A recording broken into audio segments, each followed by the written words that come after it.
যে আমরা যাচ্ছি কই দোকান ফোকান বন্ধ করে আমরা যাচ্ছি এখন অঙ্কুশকে দেখতে ভেগা বলে মালিকের পারমিশনও নেওয়ার দরকার মনে করি নাই আমরা তো গাইস যাচ্ছি জানি না আমরা অঙ্কুশকে রেখেছি না না আমরা অঙ্কুশকে দেখতে যাচ্ছি নাকি দিদি আমাদেরকে দেখবে বলে সেটা আমরা পরে জানাবো অবশ্যই জানাবো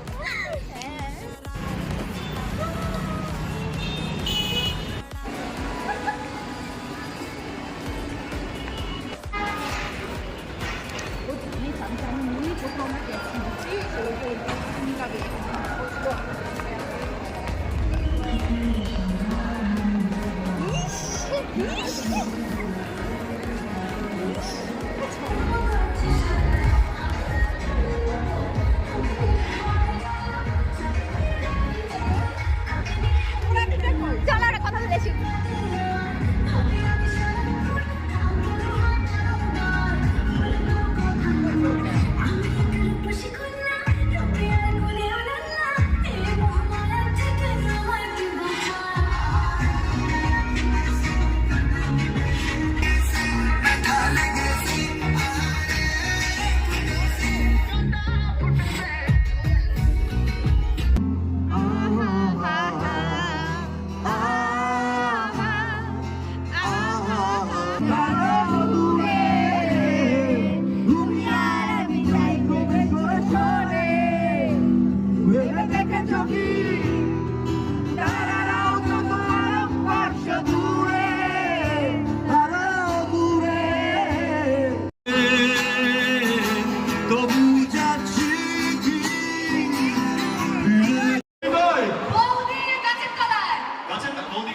ছোটবেলা থেকে বৌদি গাছের তলায় গিয়ে এমন অভ্যেস হয়ে গেছে না বৌদি